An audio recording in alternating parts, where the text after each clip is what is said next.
First it was the pandemic, and now political unrest.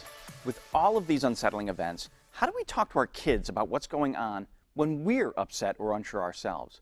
Dr. Sharon Saline joins us for the discussion. Good morning, Dr. Saline. Good morning, Patrick, and thank you so much for having me. Absolutely. You know, your advice is especially needed right now with everything going on in our world. How do we sit with our kids and talk to them with what they see on TV? Well, the first thing you want to do is to speak honestly with your kids in age-appropriate ways. Kids deserve to hear the truth about what's going on, and they need to discuss it with caring adults. It's much, much better if they learn the facts about what's going on from you rather than from social media or their friends. Invite them to ask you any questions and don't judge their answers or their responses. Listen to their concerns and address their curiosity, acknowledging that some information may not be appropriate for younger children. While a 10th grader will understand the issues much differently than a 3rd grader, both kids will benefit from expressing their opinions and exploring their ideas in the face of truthful responses from you. You know, adults can't even get along right now. You know, there's discontent and arguing among each other. How do we get our kids to understand that a differing opinion is okay? Well, we want to teach respect in the face of differing positions. When people disagree, some folks are better at dealing with big feelings than others. Of course, it's okay to differ and have a passionate discussion, but it's not acceptable to be violent or to bully.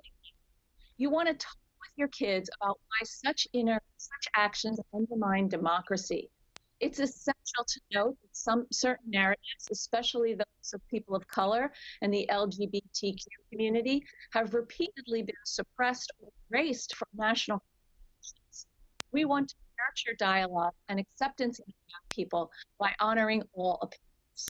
You know, Dr. Saline, the one phrase that everybody keeps repeating right now is, we have free speech. We're Americans. It's in our Constitution. We have the right to free speech. But some people feel that their speech is being halted. How do we speak to our kids about what the true meaning of free speech is and how to use it?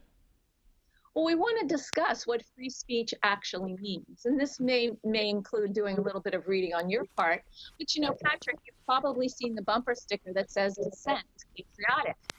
But what happened last week was beyond dissent, and it threatened all of us and our democracy. Free speech does not condone the language of hate or silencing people who don't share our perspective. Free speech leaves room for everybody at the table as long as there isn't aggression. What does this look like in your family and your community?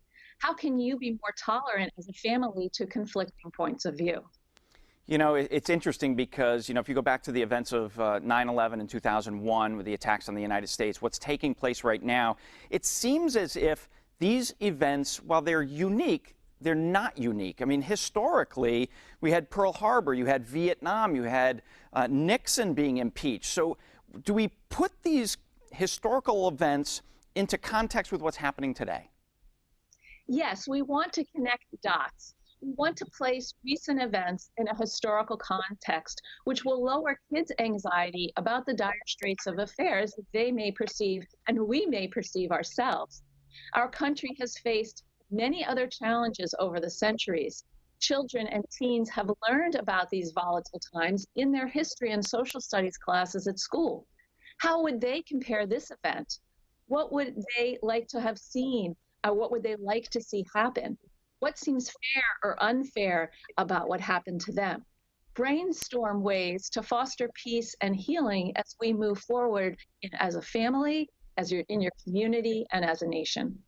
You know, Dr. Saline, I would love to have a time machine to go forward about 50 years to see what the history books say about this time. But we can't do that, so we have to live in the now. Dr. Saline, thank you so very much for joining me. Thank you so much for having me, Patrick, and bring me along in that time machine, please.